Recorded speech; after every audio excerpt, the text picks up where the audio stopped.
Bienvenue dans ce nouvel épisode de podcast de La Voix d'une amoureuse, un nouvel épisode hors série, comme tu en as peut-être déjà écouté. Je ne suis pas toute seule puisqu'aujourd'hui je suis avec Angélique. Bonjour Angélique. Bonjour Céline. Merci d'être là aujourd'hui, de m'accorder un peu de ton temps pour un sujet qui, moi, me touche beaucoup. De quoi on va parler avec toi? On va parler de l'accompagnement des femmes euh, en hypnose, en particulier dans leurs difficultés face à leur passé et de traumatisme sexuel. Ok. Donc c'est vrai qu'avant de poursuivre, voilà, c'est un épisode qui va parler de violence, qui va parler un petit peu voilà de traumatisme sexuel comme vous avez pu l'entendre. Donc si jamais c'est pas le moment, faut pas hésiter à revenir plus tard sur ce podcast, à mettre en pause et à revenir quand c'est ok. Et sinon l'idée vraiment c'est que je vous invite à vraiment rester parce que ça va être super riche. On a eu l'occasion d'échanger il y a pas très longtemps au téléphone et moi j'ai trouvé ça vraiment génial tout ce que tu proposes justement autour de l'hypnose et d'une super méthode que moi je connaissais pas du tout. Donc voilà moi je pense que l'idée c'est de te laisser la parole. J'aimerais qu'on fasse peut-être d'abord un petit point parce qu'effectivement voilà donc toi tu parles donc de ces femmes victimes de violences sexuelles. C'est ces femmes-là qui viennent te voir ou est-ce que tu as aussi d'autres profils? Comment c'est pour toi? Non, en fait, elles ne viennent pas me voir pour ça. En fait, moi, je suis spécialisée, entre autres, hein, en accompagnant la perte de poids. Et les gens viennent me voir pour leurs difficultés, soit des troubles du sommeil, soit du stress, soit pour perdre du poids. Avec l'expérience, je me suis rendu compte que j'avais une grande partie, alors c'est surtout des femmes hein, qui viennent faire de l'hypnose, hein, c'est statistiquement, c'est surtout des femmes qui viennent en séance. Et ces femmes, eh bien, elles étaient nombreuses à avoir subi dans leur passé de la violence sexuelle, que ce soit à l'adolescence, soit dans l'enfance. Et donc, c'est là où j'ai commencé à me poser des questions sur pourquoi ces femmes-là sont devant moi. Hmm. Et du coup, je me suis formée spécifiquement à l'accompagnement des victimes de violences sexuelles, justement pour être un peu plus pertinente et congruente et efficace avec elles, en particulier. Mhm. Ouais. Et qu'est-ce que tu as appris justement en te formant sur voilà tout ce qui pouvait se passer pour ces femmes? Alors, j'ai surtout appris des notions de victimologie, hein, de criminologie, plus sur le côté légal et les statistiques hein, par rapport à cette violence, parce qu'en fait, au niveau des techniques d'hypnose, bon, c'est des techniques qui vont s'approcher sur la gestion du stress, la gestion émotionnelle et sur la gestion des traumatismes. Donc, quelque part, j'avais déjà ces outils-là. Ouais. Mais ce qui était intéressant dans cette spécialisation, c'était de comprendre leur statut, leur histoire, et de connaître un petit peu aussi le fonctionnement particulier de ces personnes. Alors bon, c'est beaucoup des femmes qui viennent me voir, mais c'est quand même les enfants, les garçons hein, sont touchés, hein, les hommes aussi sont touchés Hmm. par les violences sexuelles. Mais voilà, pour mieux comprendre un petit peu leur statut, leur histoire, leurs difficultés, l'absence d'aide qu'elles peuvent avoir et tout ça. Est-ce que ces femmes, quand elles viennent te voir, qu'elles abordent ce sujet-là, est-ce que c'est un sujet sur lequel elles ont déjà eu des accompagnements, du soutien, ou est-ce que c'est un peu la première fois qu'elles l'abordent Ça avec toi? dépend. Là, j'ai vu de tout. J'ai vu des personnes qui avaient été accompagnées, pensaient avoir et qui pensaient sincèrement avoir réglé le problème. Mais bon, elles viennent parce qu'elles n'arrivent pas à perdre du poids, par exemple. Hein, c'est souvent ce Mhm. cas-là. Hein, quelqu'un qui n'arrive pas à perdre du poids. Ouais. Et non, non, mais c'est bon, j'ai réglé le problème. J'ai fait un psy pendant 20 ans, voilà, et tout comme ça. Et en fait, j'essaie du coup d'expliquer que cette difficulté à perdre du poids est peut-être en lien quand même avec ce traumatisme qui a peut-être été parlé, mais qui est peut-être pas désenquisté en fait. Hmm. Oui, parce que des fois, c'est vrai que la parole fait énormément de bien. Il faut parler, c'est hyper important. Mais des fois, c'est vrai que c'est aussi important de laisser le corps parler. Et le corps, des fois, quand il n'a pas la place, Ouais. voilà, il peut manifester de plusieurs manières. Et c'est peut-être ça aussi qui se passe à ce moment-là. Oui, voilà, le corps se manifeste par des blocages comme ça, des problèmes soit d'anxiété qui se vit dans le corps, soit des problèmes de sommeil, soit des problèmes de poids. Et ça se manifeste aussi par, j'ai l'impression, des maladies psychosomatiques. Hein. Il y a certaines de mes clientes, elles avaient des maladies qui se succédaient dans le bassin, dans l'abdomen, dans les organes de l'abdomen, pas forcément sur les organes sexuels, mais des femmes qui étaient voilà, qui avaient des diagnostics difficiles et et la maladie psychosomatique, eh ben, ce sont des vraies maladies, sauf que on n'a pas réellement de raison scientifiquement probante pour trouver l'origine du problème. Mais ces femmes-là, elles ont des vraies maladies qui se déclenchent. Alors, pas toutes, mais certaines. Donc oui, le corps s'exprime. Ouais. Ouais, c'est important hein, de parler de ça parce que même si on en parle de plus en plus, hein, c'est vrai que bah oui, finalement le corps n'oublie pas et puis le corps c'est le premier acteur en fait dans le trauma en fait. C'est Le et corps est c'est notre vaisseau. ouais. Donc, quand vous avez une voiture et que vous l'amenez pas à la révision ou que vous ne changez pas les pièces qui sont abîmées, bah, votre voiture, au bout d'un moment, elle montre des signes de faiblesse. Donc, le corps est un vaisseau et on ne sait pas toujours quelle est la pièce qui fonctionne pas très bien. Justement, est-ce que on pourrait, alors peut-être pas forcément sans faire d'énormes rentrer dans trop de détails, mais peut-être parler de qu'est-ce qui se passe, qu'est-ce qu'on entend aussi par trauma, parce que c'est vrai qu'on a posé, donc on a parlé de violence sexuelle, mais un trauma, ça peut être aussi plein d'autres choses. Et en fait, qu'est-ce qui se passe aussi dans le corps? Parce que souvent, voilà, on parle beaucoup de l'histoire du trauma, mais bah, qu'est-ce qui se passe avec le corps et qu'est-ce qui arrive? Alors pour le coup, moi j'ai fait le choix de laisser la liberté à mes clients justement de ne pas parler de leur histoire, de leur traumatisme, parce que ça elles l'ont peut-être déjà fait à la police, elles l'ont peut-être déjà fait avec des psychologues, des psychiatres, comme ça, et que plutôt je leur explique comment fonctionne leur cerveau en fait. Déjà à la Hmm. base, quand il y a la création d'un trauma, parce que le cerveau, il gère les informations, les événements, les expériences de différentes manières grâce à trois parties. Je vais essayer de simplifier le plus possible. D'abord parce que je suis pas neuroscientifique hein, et que je pense que c'est important de simplifier les choses et c'est ce que je fais en pédagogie avec mes clients. Je leur explique leur fonctionnement. Il y a trois parties qui communiquent les unes avec les autres lors d'une expérience vécue. Mhm. Le cortex, qui est la partie raisonnable, consciente du cerveau, qui va analyser les informations. Il y a la partie limbique, qui est la zone de la mémoire, des émotions, des premiers apprentissages et de la vie en groupe quelque part. Et il y a le cerveau reptilien qui, lui, s'occupe de la survie, des grandes fonctions automatiques du corps et de la gestion du stress. Hein, le stress qui est la réaction face à un danger immédiat. Le cerveau reptilien qui est notre cerveau ancestral.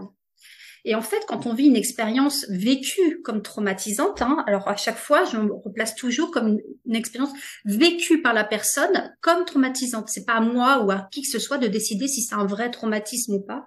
Mais la personne, elle vit quelque chose comme un traumatisme. Le cerveau reptilien va normalement, quand on vit une expérience, le cerveau reptilien d'abord a une peur, d'accord, et il va envoyer une information au cortex pour lui dire attention danger, il se passe quelque chose. Et le cortex va analyser la situation et va modérer la communication entre ces trois parties, parce qu'il y a une émotion hein, qui se dégage de tout ça, en Mhm. disant non, non, t'inquiète, c'est que de la surprise, ne t'inquiète pas, tout va bien, ce n'est pas un vrai danger. Et tout à coup, le cortex et le cerveau limbique vont calmer le cerveau reptilien pour lui dire non, c'est bon, calme-toi, ce n'est pas un vrai danger.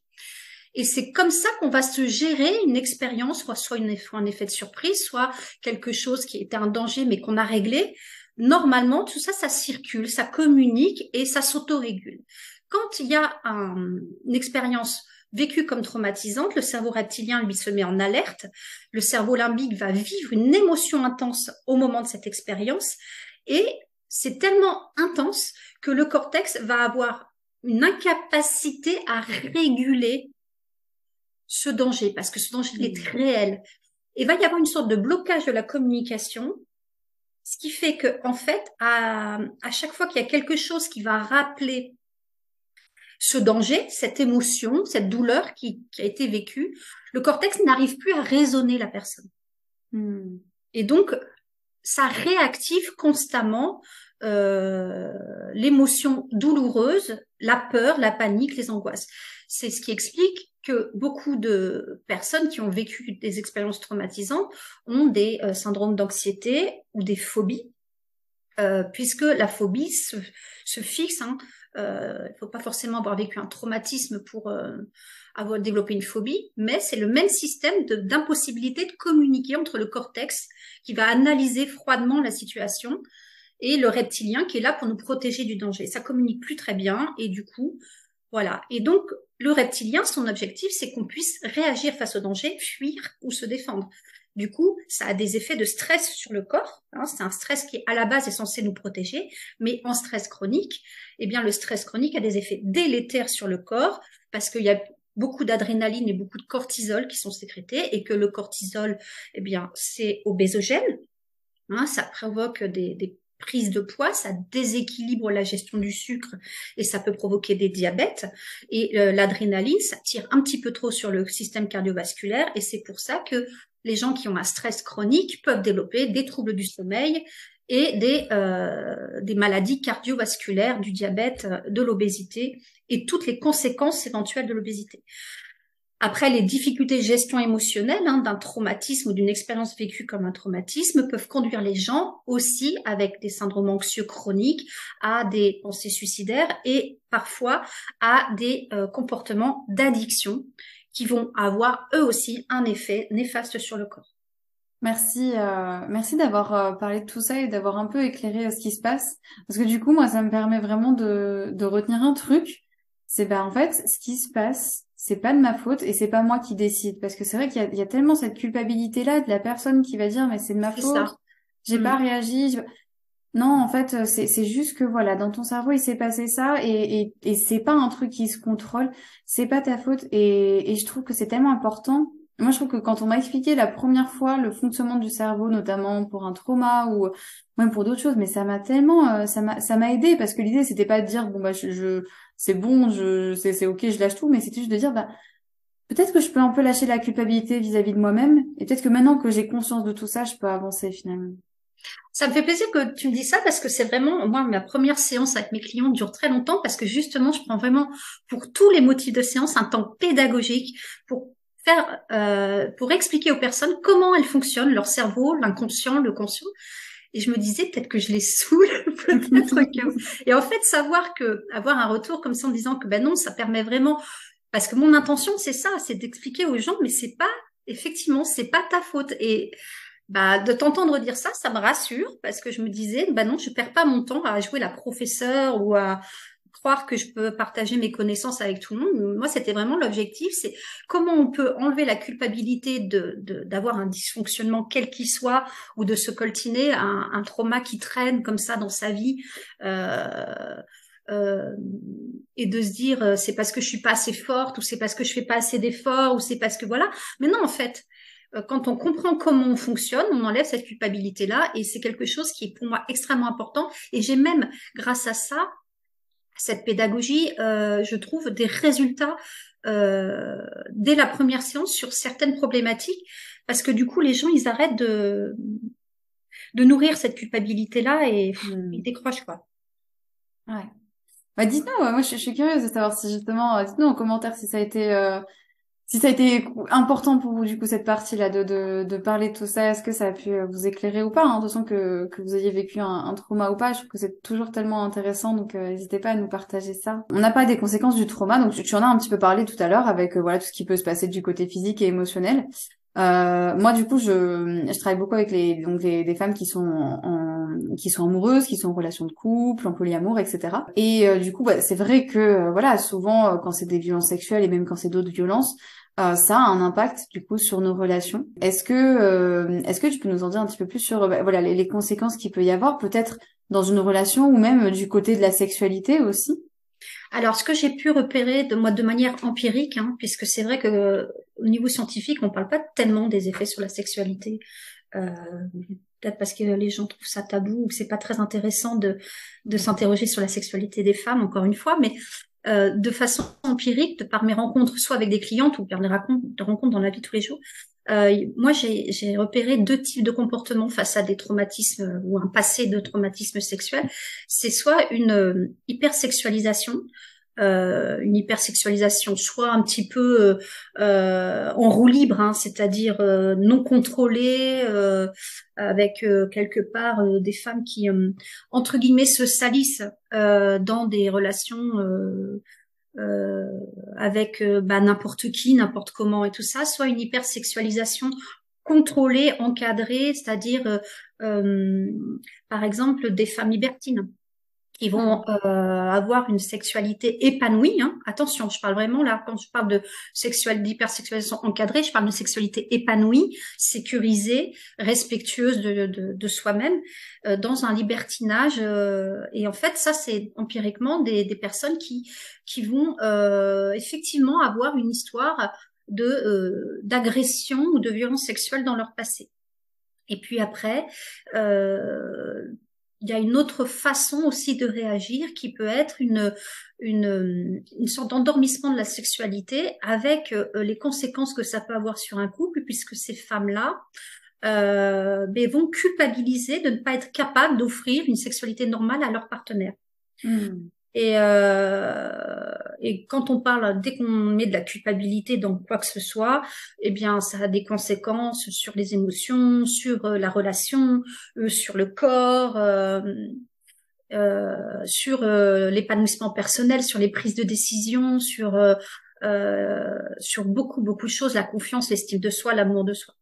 Donc, en fait, il y a vraiment deux grands types de fonctionnement qui vont sortir des clous, quoi. Et puis, bah, il y a d'autres femmes qui ont avancé hein, sur le chemin en faisant quelque chose de leur passé, et qui vont avoir une sexualité normale aussi. Hein. Clairement, c'est pas tout blanc ou tout noir, hein. Mais clairement, il y a aussi ces deux extrêmes-là. Ouais, je trouve que voilà, ça, c'est important d'en parler. Et l'idée, voilà, c'est pas de stigmatiser ou de dire mince, j'ai pas la bonne sexualité. C'est juste de dire, bah, ça peut être en lien avec ce que j'ai vécu avant, c'est ok. Et la bonne nouvelle, d'ailleurs, on y vient, c'est que c'est pas définitif. Et c'est ça qui est chouette. Et comme tu l'as dit aussi, très justement, il y a des femmes qui ont subi des traumas, qui sont survivantes de tout ça, et qui sont très épanouies, qui avancent. Donc, c'est à la portée de tout le monde et c'est complètement possible. Et c'est important ce terme de survivante que tu utilises parce que c'est vraiment quelque chose qu'il est important de faire comprendre à la personne qui est victime, qui a du mal dans son parcours à déjà faire reconnaître ce statut de victime. Le statut de victime, c'est quelque chose d'assez péjoratif. C'est comme si elle était passive de quelque chose, qu'elle avait subi quelque chose et qu'elle ne pouvait rien y faire. Et que quand on parle plutôt de survivante, hein, de traumatisme sexuel, d'agression sexuelle ou de violence sexuelle, on parle vraiment, on change complètement le paradigme dans la signification du mot. C'est quelqu'un qui a vécu quelque chose de très grave et qui a survécu à ça. Ouais. Donc j'apprécie beaucoup que tu utilises ce terme-là puisque c'est vraiment ce que j'ai à cœur de faire comprendre aux personnes qui n'ont pas cheminé jusqu'à cette idée-là, qu'elles ont survécu à quelque chose, qu'elles sortent du statut de victime. Une victime, elle, elle subit. Voilà, que la survivante, elle se relève. Il y a une résilience qui peut se mettre en place si elle trouve des personnes pour l'entourer, des méthodes efficaces pour avancer, si elle retrouve l'amour de soi, si elle se lave de la honte ou de quoi que ce soit. C'est vraiment important d'utiliser des bons mots avec les personnes qui ont vécu ce genre de passé. Ouais, bah merci pour ton retour. Ouais, ça fait pas longtemps que j'utilise ce mot. J'en avais entendu parler dans une formation justement en lien avec les violences sexuelles et où effectivement ce mot de survivante avait été posé et mais juste ça en fait, juste de changer le mot, c'est impressionnant. Mais on fait pas les mêmes connexions quand on parle de victime et quand on parle de survivante et il n'y a pas la même manière de regarder l'autre. C'est impressionnant et du coup ouais, je trouve que c'est hyper important et je trouve ça génial que tu fasses ça aussi avec Je suis assez d'accord. tes clientes. Ouais. Je te propose qu'on aille un petit peu voir justement, bah toi, qu'est-ce que tu proposes concrètement parce que voilà, là on a un peu fait la peinture du tableau et puis bah moi j'ai bien envie qu'on embellisse tout ça. Et puis bah voilà que tu nous proposes un petit peu de nous raconter bah du coup toi, comment ça se passe, donc tes séances, donc c'est de l'hypnose, mais donc il y a aussi la méthode JIA et c'était de ça dont tu voulais nous parler spécifiquement. Oui, oui. Alors, la méthode JIA, JIA, c'est un acronyme qui signifie jeu par l'imaginaire augmenté. C'est une façon de faire de l'hypnose, du coaching, hein, puisque c'est un petit peu un mélange des deux, d'une nouvelle manière, une manière qui est un peu plus appropriée par rapport au fonctionnement du cerveau. Tu sais, dans la société, elle change, la façon dont on utilise notre cerveau change, et aujourd'hui, ça s'accélère. On voit bien que tous les algorithmes, les applications sont faites de façon à... Il faut que ça aille vite, voilà. Hmm. Et l'hypnose traditionnelle, hein, Milton Erickson, qui a révolutionné de façon très positive l'hypnose, l'a fait vraiment très bien, mais à une époque où on prenait le temps de, de dans le cerveau, on lui accordait ce temps-là. Le cerveau, et on le voit avec les jeunes, la génération qui suit, ça va très très vite.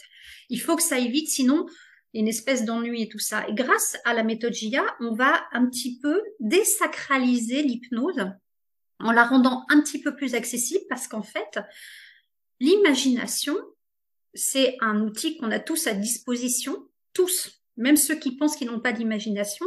C'est une maladie très très rare, hein, le fait de ne pas avoir d'imagination. On en a tous. Et en fait, en apprenant aux gens qu'en imaginant quelque chose, eh bien, ils vont sécréter dans leur cerveau des tas d'hormones qui sont très très bonnes, pour que le cerveau baigne dans des hormones, afin de pouvoir avancer vers le rêve qu'on veut se voir réaliser. Et là aussi, je prends un temps pédagogique pour expliquer que on fait ça de façon naturelle. Quand on lit un livre, on a des images dans la tête, de la description du paysage, de la description du personnage, et en fait, on se met en auto-hypnose hein, quand on lit un livre, et on fait comme si c'était vrai. Et on vit les émotions que ce livre va nous apporter. Ces émotions-là, elles sont réelles. Ouais. C'est-à-dire que le cerveau, lui, ne fait pas la différence entre le réel et l'imaginaire, c'est juste notre mental qui sait très bien que c'est pour de faux. Mais avec l'imagination, pouvons vivre des expériences comme si elles étaient vraies. Et ça permet de mettre toutes les conditions pour pouvoir obtenir un changement quand on a décidé, par exemple, d'arrêter de fumer. Eh bien, le mental n'y arrive pas lui tout seul parce qu'on a appris à fumer. On s'est forcé à fumer et l'inconscient, hein, celui qui commande tout de façon automatique, eh bien lui, il a décidé que fumer c'était bien parce que ça nous rendait cool, parce que ça nous permettait de nous intégrer, parce que ça nous gère le stress. Bon, c'est pas vrai, mais c'est comme ça que c'est interprété par le cerveau. Eh bien, si on lui prouve, en imaginant notre vie sans tabac, les économies qu'on fait qui permettent de partir en voyage, le fait selon les valeurs de la personne, hein, les valeurs santé, si c'est la valeur santé, la peur de mourir prématurément, mais on va imaginer notre futur sans tabac avec la capacité de faire du sport sans s'essouffler ou bien la fierté d'avoir réussi quelque chose et d'avoir combattu une espèce de monstre intérieur et tout ça. Enfin, on imagine quelque chose de génial qui se va se procurer, qui va se passer si on décide de changer quelque chose qui nous convient plus.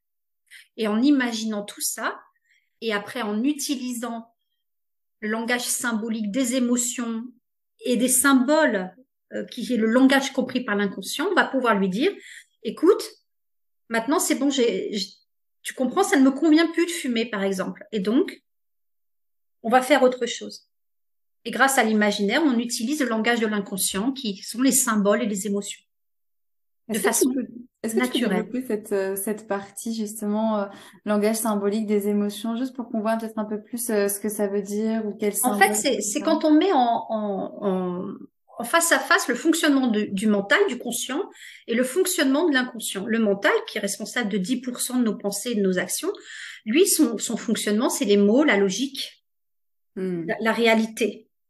Et l'inconscient, lui qui est responsable de 90% de nos pensées, de nos actions et de nos automatismes, lui, il n'a pas du tout un langage par la logique. Son langage, c'est les émotions et les symboles. Les symboles, ce sont des sortes d'archétypes universels qui ont traversé l'humanité. Alors, je ne sais pas qui, de l'œuf ou la poule, mais qui ont permis de construire nos mythes et nos légendes, par exemple.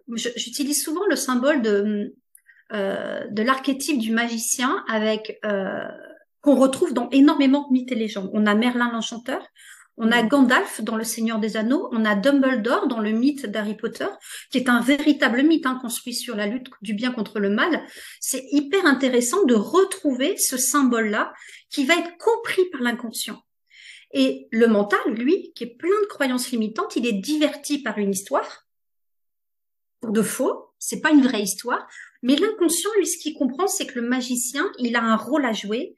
Et ça, ce symbole est un message. Et ensuite, le langage émotionnel, c'est sa façon qu'il a de nous dire, je suis content, je suis pas content, ça me convient pas. Il envoie des émotions. Et ces émotions, on a tendance, on nous apprend à les contrôler, à les dissimuler, à prendre sur soi et tout ça. Et cet inconscient, c'est le seul moyen qu'il a pour nous dire si ça convient ou si ça convient pas. Et donc, il nous envoie des émotions. Et quand on commence, grâce à l'imagination, à comprendre ce fonctionnement et à laisser les symboles et les émotions discuter comme ça, eh bien, en fait, on se rend compte qu'on s'écoute. Et quand on s'écoute, eh bien, ça suffit parfois, tout simplement. C'est impressionnant, en fait, ce que tu dis. Parce que moi, alors, j'ai retenu un truc sur lequel j'ai bloqué. T'as dit, notre mental, c'est 10%. Et je me suis dit, oh, mais c'est juste 10%. Mais moi et du coup, je me suis rendu compte que moi qui dis tout le temps, je suis très mentale, ben, pas, en fait, je pense que c'est pas tout à fait ça, mais c'est juste que, effectivement, je me rends pas compte de tous les liens que je fais, justement, avec tous les symboles, dont tu as parlé, et tout ce dont les histoires, tous les mythes qu'on a depuis qu'on est enfant, et c'est incroyable, parce que du coup, ouais, notre inconscient fait tellement de liens, nous, on s'en rend pas compte, et donc, des fois, c'est vrai on comprend pas pourquoi on a tel ou tel comportement et du coup ça paraît tellement plus logique de dire ok mais en fait il y a tellement de liens et du coup ouais d'où l'intérêt d'aller par l'hypnose et par l'imagination aller justement remettre un peu de conscience dans ces liens et redevenir un peu actrice de tout ça en fait. Et ce qui est intéressant, c'est de laisser le mental de côté pour ne pas chercher à interpréter le symbole. Il y a des archétypes universels dont on connaît tout à fait la signification symbolique, mais il faut quand même pas oublier que les gens viennent avec leur culture, ce qu'on appelle la carte du monde en langage hypnotique, c'est-à-dire qu'ils ont leur culture, leur propre symbolique, et que parfois, dans une séance, va y avoir un symbole qui va arriver, une espèce de personnage ou quelque chose qui va arriver. J'avais fait l'erreur de penser que je pouvais m'acheter un livre sur la symbolique, la signification des symboles, afin de pouvoir expliquer aux gens que peut-être cette vision-là qu'ils avaient eue en séance était peut-être liée à tout ça. Et je me suis rendu compte que c'était hyper frustrant et ça referme les portes. Et je me souviens avoir fait une séance avec une personne. Je voulais tester sa vision de l'hypnose. Il me met un espèce de bouclier magique comme ça et puis il me fait t'attaquer par des corbeaux et il se cogne contre le bouclier, rien ne t'atteint. Et en fait, moi, j'étais hyper agacée par ce qu'il m'imposait, son symbole du corbeau, qui pour lui, à mon avis, est le symbole soit de la mort, soit du côté macabre et lugubre, parce que moi, en fait, pour moi, tous les animaux, surtout dans ma tête, surtout dans ma tête, moi, c'est Poudlard chez moi. J'ai des animaux magiques et tout ça machin, parce que je trouve ça génial de mettre de la magie dans son cerveau. Et jamais ça viendrait l'idée dans mon imagination que les corbeaux m'attaquent. Et j'ai donc décidé de laisser un corbeau rentrer de ce bouclier qui se pose sur mon épaule mais ce qu'il savait pas, c'est qu'en fait, moi, dans mon enfance, j'ai toujours rêvé d'avoir un corbeau apprivoisé. Tu comprends? Donc, en fait, ce que je trouve hyper important aujourd'hui, c'est que on ne cherche pas à donner du sens aux symboles qui apparaissent. Et que la règle du jeu pour que les visualisations en imagination fonctionnent pour la transformation et le changement que les personnes veulent, c'est de faire en sorte que quand un symbole apparaît, est-ce que c'est OK? Si c'est OK, c'est génial, on ancre, on dit c'est super, ça convient, il y a de belles émotions derrière, mais s'il y a une bestiole ou un personnage qui arrive et qui n'est pas OK pour la personne, parce que soit il est agressif, soit parce que c'est bof, c'est pas assez pompelope, enfin peu importe, on s'assure toujours que dans l'imagination, tous les éléments de l'imagination, ça convient à la personne. Et si ça convient pas, eh bien alors on transforme ce symbole en quelque chose qui convient, ou bien on règle le problème. J'utilise souvent l'exemple du serpent. Le serpent, il y a des gens qui détestent les serpents, qui en ont peur. Il m'est arrivé avec une cliente, dans un paysage comme ça, tout à coup, il y a un serpent qui essaie de l'attaquer. Et donc, visiblement, l'apparition de ce serpent avec le symbole qui a du sens que pour son inconscient à elle, bah, l'arrivée de ce serpent, c'était un message de son inconscient. Et je lui demande, qu'est-ce qui se passe avec ce serpent? Qu'est-ce qu'il a comme problème? Elle me répond, il veut m'attaquer, il veut me mordre. Mais je fais, comment tu fais? Moi, je tutoie mes clients, hein. Donc je lui dis, comment tu fais pour régler le problème? Elle me fait, je le tue. Ben, je lui fais, ben non. Je fais, tu vas pas le tuer. Il a un problème, ce serpent. Il y a une raison pour laquelle il t'agresse, il t'attaque. Et je raconte l'histoire de Kirikou et la sorcière. Est-ce que tu connais l'histoire de Kirikou et la sorcière? Je l'ai un peu oublié, mais je veux bien T'as un petit oublié? rappel.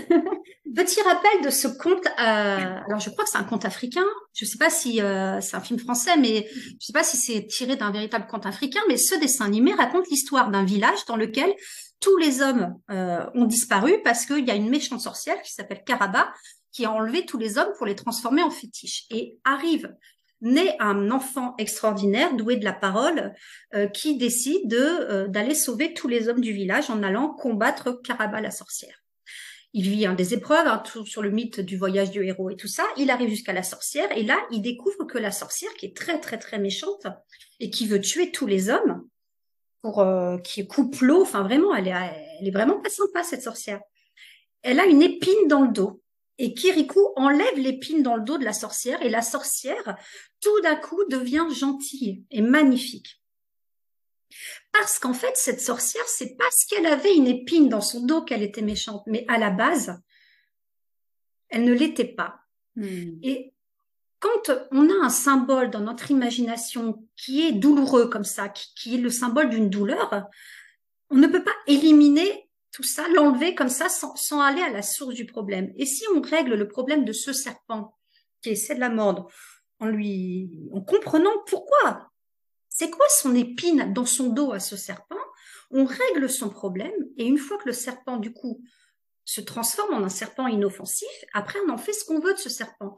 C'est-à-dire qu'il y a plusieurs possibilités qui s'offrent dans le voyage imaginaire, soit le serpent se transforme en un autre animal, soit on raccompagne le serpent après avoir réglé son problème au pays des serpents, parce que la personne peut décider qu'elle ne veut toujours pas de serpent dans son paysage, et c'est OK.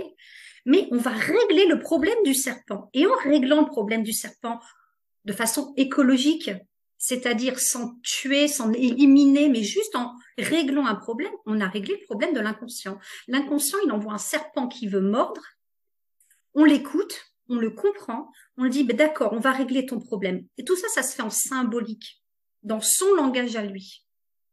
Et du coup, à la place, on a un serpent qui est reparti heureux, son problème résolu au pays des serpents, ou bien un joli chat qui est apparu à la place du serpent. Enfin, ça dépend de la magie qui est dans le cerveau des gens, ça c'est très très très individuel, mais eh bien l'inconscient, lui, il est content parce qu'on a transformé quelque chose qui ne convient plus en quelque chose qui convient. Et dans le cerveau, eh bien, il y a toutes les hormones du bonheur, la dopamine, l'ocytocine, la sérotonine, les endorphines, qui sont sécrétées. Et ça, c'est réel, c'est pas imaginaire.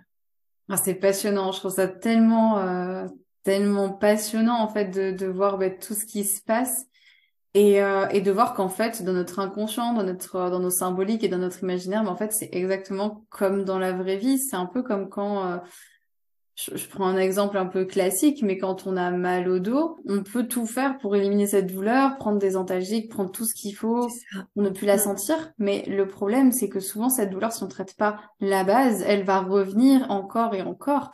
Et l'idée, c'est d'aller voir, tiens, c'est quoi? Qu'est-ce qui se passe? Et j'ai un peu l'impression que c'est ça aussi, du côté imaginaire. Et je trouve ça tellement chouette de se dire, mais en fait, on cherche même pas à interpréter parce que tout le monde aura des symboliques différentes, tout le monde C'est aura des ça. interprétations différentes et c'est génial.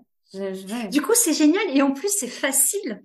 Parce que du coup, j'ai pas besoin d'accumuler des connaissances sur la symbolique, j'ai pas besoin d'accumuler tout ça. Ça appartient à chaque personne. Elle arrive avec son bagage, avec son propre dictionnaire, et c'est elle qui me donne les mots. C'est elle qui me dit, mais moi je vois ça et tout ça. Et moi, tout ce que j'ai à faire, c'est l'accompagner pour qu'elle puisse transformer ce qui ne lui convient pas en quelque chose qui lui convient. De l'aider à raconter des histoires et puis après, bien sûr, de faire des suggestions, de faire des suggestions, d'ancrer des choses positives, de désancrer les choses négatives. Ça, c'est évident, il y a des techniques. Mais en séance d'hypnose proprement dite, c'est vraiment je n'ai quasiment rien d'autre à faire que de guider la personne pour qu'elle respecte les règles qui permettent que ce soit efficace. Et elle fait tout le job. C'est pour ça qu'elles sont fatiguées à la fin d'une séance. Bah oui, elle bosse, hein. Elles bossent dur, quoi. Et bon, après, voilà, tout ce qui compte après, c'est d'abord la confiance, que la relation de confiance qu'on met en place avant, mettre en place aussi des techniques pour que on ne part pas pour rien. Donc, en résumé, déterminer un objectif dans les règles de l'art pour que l'inconscient soit OK pour changer. Parce que l'inconscient, lui, il fait tout ça pour nous protéger. Donc, il faut le convaincre que changer, ça vaut le coup. Donc, on fait tout ça, voilà. Et ensuite, on part. Et après, bon, mais on fait souvent ce qu'on appelle en coaching des prescriptions de tâches, c'est-à-dire des petits trucs de symbolisation à faire derrière, ou bien un bouquin à lire. Moi, je suis en train je devrais me mettre actionnaire pour les 4 accords Toltec, par exemple, de Don Miguel Ruiz, parce que toutes mes clientes, elles sont quasiment toutes droits. Pour, par exemple, d'aller lire un livre, faire un petit exercice, voilà. Et donc ça, c'est assez intéressant. Après, on utilise pas mal de techniques de PNL. J'utilise également la fameuse technique des bonhommes allumettes de Jacques Martel. Formidable. Pour énormément de difficultés. Alors, c'est une technique de coupure de liens d'attachement. Quand je parle de liens d'attachement, c'est des liens de douleur. Qui nous empêchent d'être libres. Et donc, on peut couper les liens avec des personnes qu'on n'aime pas, ou des anciens bourreaux, ou des personnes qui nous embêtent. On peut couper des liens avec des personnes qu'on aime aussi. Alors là, bien sûr, je sécurise tout en disant que quand on coupe les liens d'attachement, ça augmente le lien d'amour. Il faut bien sécuriser la personne, sinon elle va pas vouloir couper le lien. Mais par exemple, une maman qui est très inquiète pour son enfant, son adolescent, on va couper les liens. Donc je le fais aussi en hypnose, d'une manière différente, en symbolique, en visualisation, en imagination, mais le faire avec les bonhommes allumettes de Jacques Martel, c'est assez intéressant parce que ça se fait pas en hypnose et la personne, elle apprend à le faire comme ça, sur un bout de papier, c'est assez intéressant. On peut le faire avec des comportements. Par exemple, on coupe les liens avec le paquet de cigarettes pour ceux qui veulent arrêter de fumer. On peut couper les liens avec le McDo pour les gens qui veulent arrêter de mal manger. Enfin, c'est vraiment en fonction de ce que je ressens, de ce que la personne ne veut plus.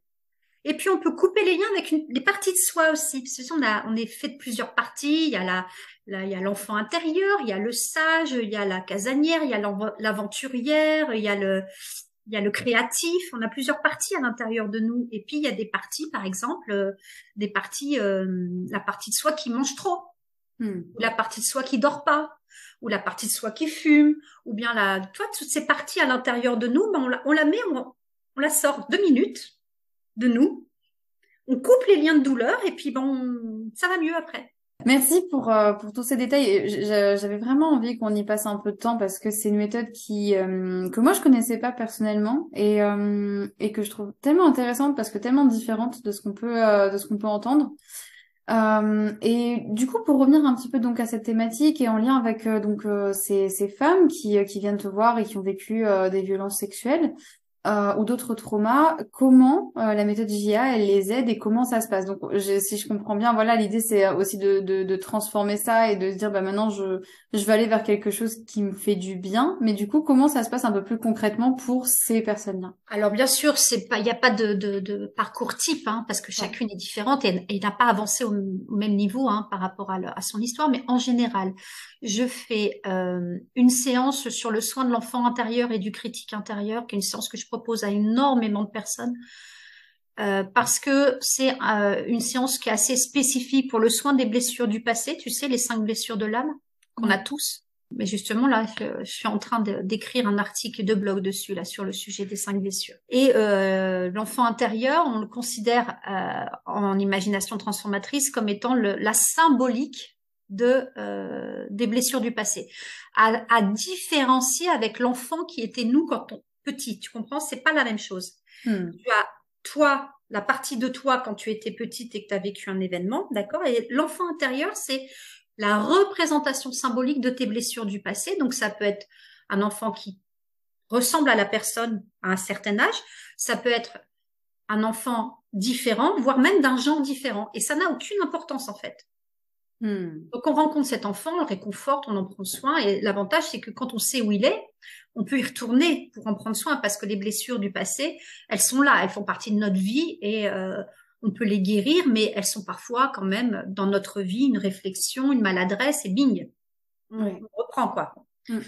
Et puis, il y a ce fameux critique intérieur, là, je m'en occupe parce que t'es trop nul, tu vas pas y arriver, gna gna machin. Et quand on a une honte, une culpabilité, hein, quand on a le statut de victime de traumatisme, quand même, je pourrais faire un effort, c'est bon, c'est du passé, enfin, toutes ces voix-là qu'on a, et particulièrement, c'est des femmes, hein, les personnes qui ont vécu cette violence, eh bien, c'est ce qu'on appelle le saboteur intérieur. Alors lui, je le fais, en général, je m'en occupe à la première séance de tout ça parce que si le saboteur intérieur, comme je dis, je fais pas sa fête, ben, il est dans mes pattes et il empêche la réussite des transformations.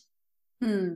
Et ça, je dis, cette séance de soins de l'enfant intérieur et du critique intérieur, ça devrait être remboursé par la Sécu, on devrait tous la faire.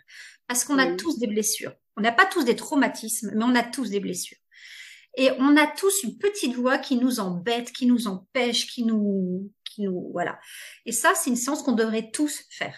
Tous. Parce qu'elle est libératrice.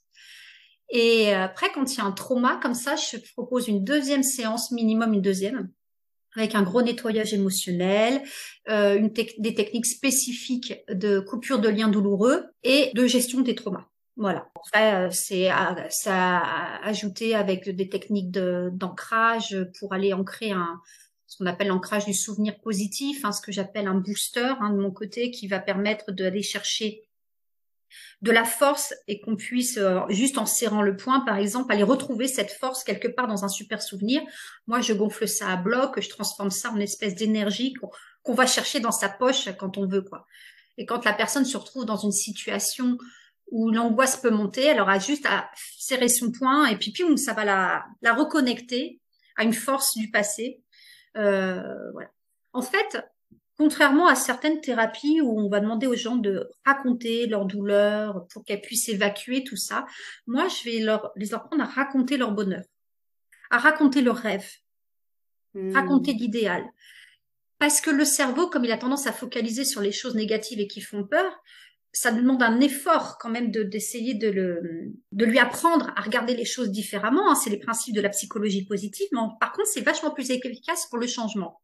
Si on Hmm. veut convaincre un enfant, puisque l'inconscient fonctionne comme un enfant de 4 ans, quand on veut convaincre un enfant d'arrêter de faire quelque chose qu'il ne devrait pas, eh bien, il faut le distraire son attention et lui montrer quelque chose de beaucoup plus intéressant. Sinon, l'enfant va être fasciné par ce truc qu'il ne devrait pas.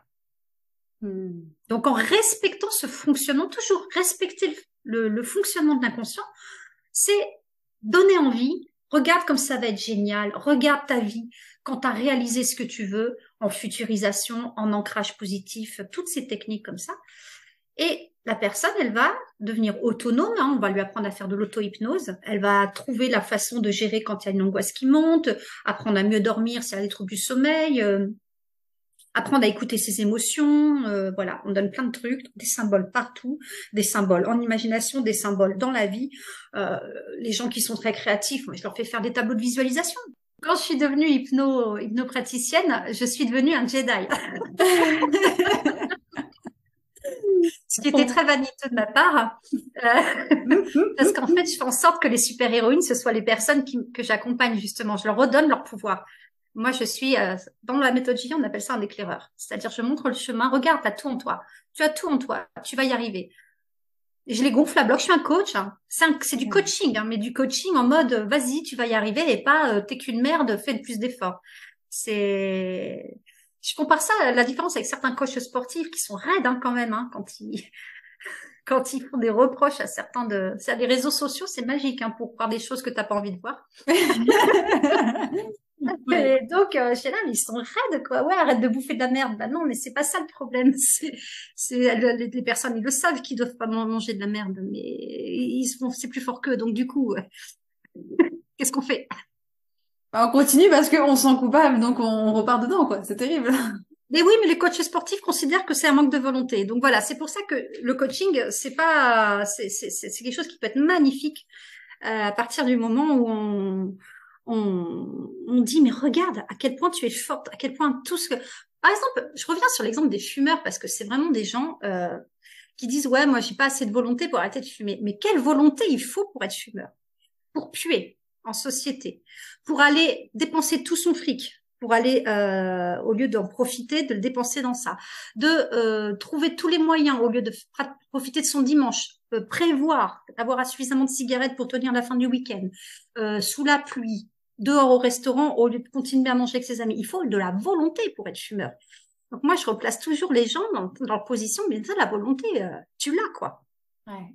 Et ça, on le retrouve partout, hein. Pareil, pour une personne qui, du coup, voilà, a vécu un trauma, par exemple, dans un endroit où il y avait, un endroit précis, et qui va tout faire pour éviter cet endroit, qui va peut-être adapter des choses dans son Voilà, quotidien, et ouais, qui en fait a la volonté d'éviter de se retrouver dans cette situation-là, et qui finalement, bah oui, elle a de la volonté, et donc elle peut s'en sortir si elle a les bons outils, si elle va voir quelqu'un c'est comme ça. toi qui la pousse à aller voir tout le positif. Moi, je trouve ça génial, ce que tu disais de parler du positif, parce que c'est vrai qu'il y a un peu ce truc, j'aime beaucoup parler aux gens de thérapie, parce que souvent, voilà, ce qui revient, c'est ah mais moi si je fais une thérapie, je vais m'effondrer, ça va être terrible, je vais parler de plein de choses et je comprends, je suis un peu pareil. Mais je me dis voilà, la parole elle est très précieuse et bien sûr, c'est très important de parler des choses qui ont été difficiles, de les faire sortir. Pour certaines personnes, ça sort autrement et c'est complètement OK. Il y en a qui le font sortir par le Mm. dessin, par de la danse, tout Mm. est juste. Mais des fois, de parler du positif, ça fait tellement de bien. Moi, je sais que mes séances d'accompagnement, elles commencent par, bah tiens, vas-y, raconte-moi des trucs qui te sont arrivés cette semaine qui étaient trop bien pour toi. Et on termine toujours avec des gratitudes parce que l'idée, c'est d'aller cultiver ce positif et dire, mais waouh, C'est mais la tu... loi de l'attraction. Ouais, Si on focalise notre attention, notre énergie ou quoi que ce soit, il y en a qui disent que c'est magique l'attraction. Moi, je crois pas. C'est neuroscientifique. C'est une histoire de focalisation. Si tu focalises sur le négatif, tu ne verras que le négatif. Et comme il y a un biais cognitif. On est encore dans la neuroscience, hein, encore une fois. Il y a le biais cognitif de confirmation. Ton cerveau ne supporte pas d'avoir tort. Donc, il va aller chercher tous les éléments qui vont confirmer que tu as raison. Si tu as décidé ce matin que tu allais passer une journée pourrie, eh bien, ton biais cognitif de confirmation va te confirmer que ta journée elle est pourrie. C'est exactement la même chose si tu as décidé que malgré le fait qu'il pleuve ou qu'il fasse froid, tu avais envie de passer une bonne journée, eh bien, tu vas utiliser ton biais cognitif automatique, hein, tu ne le maîtrises pas, hein, de confirmation pour confirmer, bah oui, bah il pleut, mais bon, c'est nécessaire pour remplir les nappes phréatiques. Bah, il fait froid, mais oui, mais on est en hiver, donc c'est normal qu'il fasse froid. Enfin, tout à coup, toutes les choses, elles ont du sens, voilà. Et ça, c'est la loi de l'attraction. Cette loi d'attraction, elle a rien de magique. Je voulais revenir sur ce que tu disais. La parole, elle est très très importante, mais attention, c'est pas la solution. Et moi, ce que je dis souvent aux gens, c'est que parler du passé, ça fait du bien un petit peu, hein, il faut le faire, mais le passé, c'est le passé, on ne peut rien faire pour le changer. Hmm. Le futur, il n'est pas encore arrivé. Tu peux pas décider à 100% de ce qui va être. Tout ce qui compte, c'est qu'est-ce que tu veux être là maintenant, dans le présent. Et on recentre l'énergie des personnes sur, voilà, maintenant c'est quoi? Qu'est-ce que tu veux vraiment? Quand on va voir un thérapeute, c'est parce que dans l'imaginaire des gens, je dis pas que c'est vrai, hein, bien sûr, c'est dans l'imaginaire des gens. Non, non, mais je suis pas fou, je suis pas dépressif, c'est pas, ah, dans cette société-là, c'est normal qu'on ait des difficultés, quoi. Non, si on va, c'est pour ça que le coaching est intéressant comme terme, parce que le coaching, c'est juste quelqu'un qui va motiver la personne à réussir son objectif, quoi, Hmm. quelque part, en résumé. Et là encore, c'est rigolo parce que du coup, je pense à la symbolique dont tu parlais tout à l'heure. Et je pense qu'on met tous et tous des enfin des images différentes quand on parle d'un thérapeute ou d'un coach. Il doit y avoir tellement de liens différents et je me dis, mais c'est fou parce qu'effectivement, il y a des gens qui vont être hyper récepteurs, d'autres ils vont être plus réfractaires juste parce que bah, ça va ramener à des mythes ou à des histoires qui leur sont C'est ça, personnelles et à qui leurs sont propres personnelles. croyances limitantes. On a des croyances collectives. Ces croyances collectives, elles se transmettent de génération en génération, elles se transforment plus ou moins vite. Ce que j'ai envie de résumer un peu pour toutes les personnes qui sont là, qui ont écouté tout ça, c'est que bah, déjà, peu importe où vous êtes au bon endroit, quoi qu'il arrive, peu importe que vous soyez allé voir quelqu'un ou pas, vous êtes au bon endroit. Et que finalement, l'idée, c'est vraiment de se dire, OK, j'ai tout en moi. Je reprends le pouvoir sur moi, en fait, sur ce que j'ai vécu et je vais être acteur, en fait, du fait de prendre soin de moi et d'aller mieux. Et justement, en allant voir, que ce soit quelqu'un comme moi, que ce soit quelqu'un comme toi aussi, Angélique, ou n'importe qui, clairement, mais dire, mais en fait, je suis acteur de ma guérison et je participe à ça et ça me donne des ressources. Et du coup, je peux trouver en moi les ressources qui me font du bien, Elles y sont. me Elles ressourcer. sont à l'intérieur. C'est important de se dire, bah, maintenant, j'ai toutes les ressources et je peux m'en sortir et ça prendra le temps qu'il faut si c'est pas maintenant et si c'est dans plusieurs années, mais c'est complètement OK. Il y a ce côté aussi, voilà, de dire je vais à mon rythme et tout est juste et je me fais aider par les bonnes personnes. Et ce côté de j'ai le droit d'être vraiment acteur, actrice de ce que je veux. Si j'ai besoin de parler, j'en parle. Si j'ai pas besoin d'en parler, j'en parle pas. Et peu importe ce que je C'est fais, ça. tout est OK. Et puis, en finir aussi avec les injonctions positives, que c'est bien joli, mais les injonctions au bonheur, les injonctions à l'orgasme, les injonctions à tout ça, c'est compliqué pour les gens qui n'y arrivent pas, quoi. Mais Euh, oui. ouais, c'est bien de vivre dans un monde où on va pouvoir parler d'épanouissement sexuel des femmes et tout ça, et où on parle de body positive pour les femmes qui sont rondes et qui s'éclatent en étant rondes et tout ça. Oui, sauf que du coup, attention aux effets néfastes des injonctions positives. Attention, il y a des femmes qui n'y parviennent pas, des personnes qui ne parviennent pas à obéir à ces injonctions, parce qu'encore une fois, ces injonctions, elles viennent de l'extérieur. Et donc, nous avons la nécessité plutôt que il faut que, c'est bien de conseilleurs sont pas des payeurs, hein, et c'est plutôt de qu'est-ce que je veux moi. Ouais. Et c'est OK C'est de ok. pas aller Mm. bien. Moi, j'aime bien dire C'est ok, ça. ouais. Mm. Et maintenant, moi, c'est quelque chose que j'assume de plus en plus. Ça m'arrive, hein, des fois, je me lève, mon copain me dit ça va. Je fais, bah non, aujourd'hui, franchement, aujourd'hui, c'est pas fou, mais c'est pas grave. C'est OK. Il y a des jours où on va pas forcément bien. Et franchement, enfin, il peut se passer des choses ces jours-là. Donc c'est OK. Et des C'est moments de OK. pause dans le temps. Si on n'a pas, parce qu'on n'a peut-être pas l'énergie à faire les choses qui fonctionnent bien, alors du coup, on va se poser et puis bah, on accueille. Quand on est OK avec ça, on accueille bien, du coup. Et on se dit, bah tiens, Mm. visiblement, je sais pas quoi, mais il y a un truc. Bon, bah, Mm. je souffle. Après, tu peux utiliser des techniques hein, si tu as envie de sortir du truc en disant, bon, alors, ça veut dire quoi? Quel sens il y a je suis pas bien? On peut essayer d'y trouver du sens. Ce sens-là, il nous appartient. Mm. Mais on peut aussi poser une journée ou deux, c'est pas, ça va, c'est OK, quoi. Ah ouais. Et tu parlais de l'enfant intérieur tout à l'heure, qui est une vraie clé, hein, effectivement. On est souvent, voilà, en lien avec cet enfant, même si, Il nous parle, hein, tout le temps. ouais. Et Si on a quelque chose une émotion qui nous traverse brutalement, comme ça, c'est probablement cet enfant qui dit, oh là là, il y a un truc qui me plaît pas. à fond, mais c'est ça. Et Hmm. du coup, peut-être se rappeler aussi que, ça, moi, je trouve ça génial. Regardez les enfants autour de vous et eux aussi, des fois, mais vraiment, ça peut être incroyable. Ils vont aller super bien et d'un coup, hop, il y a une petite phase où ça va pas aller et peut-être quelques heures après ou peut-être le lendemain, ils vont être super énergiques et dire, bah Les ouais, mais enfants moi aussi, je sont peux le capables de faire. résilience Ouais. automatique. Ils ont une résilience automatique qu'on perd.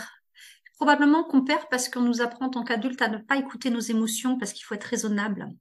Je Hmm. crois que nous apprenons avec des coups de pied aux fesses à devenir des adultes raisonnables, logiques et tout ça, on se déconnecte de notre fonctionnement d'enfant, qui est un fonctionnement hyper génial, plein de super pouvoirs, parce que un accès illimité à l'imagination, un accès très facile aux émotions et à l'expression des émotions surtout. Et du coup, les enfants sont en hypnose 80% du temps, hein, naturellement. Hmm. D'ailleurs, la preuve que l'hypnose est un phénomène naturel, c'est que nous, les mamans savent hypnotiser leurs enfants en leur parlant. Parce qu'elles vont changer le vocabulaire, elles vont changer l'intonation de la voix, la vitesse, pour hypnotiser les enfants, les bébés, quand elles leur parlent. Donc c'est quelque chose qui est complètement naturel. Hein. C'est pas que de la science. Hein. C'est quelque chose qu'on sait faire. Mais seulement on le fait que dans certaines circonstances. Et dans les enfants, eux, ils sont capables de faire ça de façon naturelle. Les séances avec les enfants, c'est génial. On a une grosse responsabilité envers eux. Ouais. On a du mal à faire parce qu'on vit dans une société qui nous oblige à grandir. On peut être un adulte tout à fait posé, rationnel, bien dans sa réalité et avoir un esprit dans son imagination connecté. Pourquoi? Parce que ça développe la créativité, ça développe l'autonomie émotionnelle. Être connecté à son imagination, à ses émotions, ça permet de savoir de façon instinctive et automatique comment se sentir bien, naturellement, comment développer sa créativité, que ce soit artistique, littéraire. Enfin, moi, depuis que je fais de l'hypnose, j'ai 10 000 idées, j'ai pas assez de 24 heures dans une journée je suis obligée de prioriser, quoi. Donc, clairement, mon cerveau, il est en ébullition. Et tant mieux. Et c'est pas grave de pas mettre toutes ces idées en réalité. C'est pas grave. Il y en a certaines qui y arrivent et puis d'autres, eh ben, on verra plus tard ou pas. C'est pas grave. Mais au moins, mon cerveau, il s'exprime, quoi. Nous sommes la personne la plus importante qui existe. Nous, même les parents qui vont aimer leurs enfants plus que tout, c'est quand même avant tout important d'être sa priorité parce qu'une personne qui est épanouie, ça va ruisseler sur son entourage. Merci pour tout ça. Merci Et pour avec grand plaisir. tout ce que tu as, ouais, tout ce que tu as apporté en 1 heure. Alors ça a été très riche, hein, on a beaucoup divergé sur pas mal de thématiques, mais en même temps, je trouve que tout est finalement très lié. Oui. Est-ce que tu as pu tout dire? Ou est-ce que il y a un dernier truc que tu as envie de dire? Non, j'écris un livre parce que j'ai pas pu tout dire. Génial. Non, ça prendrait des jours de ce sujet-là. Il est tellement riche. J'ai dit vraiment l'essentiel, oui, sans plaisanterie. Je pense on a fait le tour parce que après, chaque chose est individualisée par rapport à la personne, hein. Donc, tout ce qui est généralité, c'est fait. Eh ben, on attend ce livre avec impatience. Voilà, mais tu pourras recommander ton livre finalement, ça y est, quoi. On va déjà finir de l'écrire. Oui, déjà. Mais en tout cas, je vous tiendrai au courant dès sa sortie parce que moi, en tout cas, ça m'intéresse énormément. Je vais mettre tous les liens pour te retrouver du coup dans la description du podcast. Est-ce que juste tu peux nous dire comment tu travailles? Est-ce que c'est du en ligne? Où est-ce que tu es situé? Comment ça se passe? Moi, je reçois en cabinet sur le bassin d'Arcachon. Ok. Et évidemment en visio, hein, pour toutes les personnes qui sont francophones. Hein, je fais pas de personnes, même si je parle bien anglais, c'est pas assez, mon niveau est pas suffisant. Donc les personnes francophones en visio, ça marche super bien, ça marche mieux parce que justement l'écran fait une sorte de distance qui est rassurante. Ouais. Pour les gens qui sont un peu résistants, c'est parfait. Donc en visio également, ça marche super bien. Eh ben voilà, si vous avez envie de contacter Angélique, du coup, vous aurez tous les liens pour ça. Pour aller la voir si vous avez envie d'une séance hyper positive et hyper chouette pour justement voilà redevenir la personne la plus importante de votre vie et surtout retrouver toutes les ressources que vous avez en vous. Merci d'avoir écouté cet épisode et n'hésitez pas à y retourner parce qu'il y a eu plein d'infos. Même moi, j'ai envie de le réécouter pour prendre des notes. Mais n'hésitez surtout pas. Je tiens vraiment à poser vraiment une pensée à toutes les personnes qui ont vécu des choses vraiment traumatisantes, que ce soit des viols, que ce soit tout type de violences sexuelles, de violences physiques, de violences psychiques, morales, peu importe, des choses qui ne devraient jamais. N'oubliez pas qu'il y a des numéros si vous avez besoin de parler. Il y a le 3919 pour toutes les femmes victimes de violences. Il y a également un numéro pour l'infoviol service, donc c'est le 0800 05 95 95 que je laisserai aussi dans la description. Et j'invite vraiment toutes les personnes qui entendent, qui écoutent, qui reçoivent, mais que ce soit que vous soyez des amis, que vous soyez des frères, des sœurs, peu importe, croyez la parole des gens qui viennent vous voir. C'est tellement important de dire à une personne qui a été victime, qui a vécu quelque chose, de dire mais je te crois en fait, parce que ça peut juste tellement changer des choses. Donc vraiment croyez ces personnes et prenez soin de vous aussi. C'est important de se soutenir quand on soutient des personnes. Prenez soin de vous, mais voilà, surtout on vous croit et vous n'êtes pas coupables. C'est pas vous les coupables. Vous au contraire, vous êtes des super héroïnes et vous avez tout pour pouvoir vraiment vous reconstruire. Je rajoute juste le numéro pour les enfants, 119. Oui, merci beaucoup, effectivement. Merci Angélique et puis Merci à toi, Céline. Avec grand plaisir et à bientôt pour un autre épisode. Au revoir, à bientôt.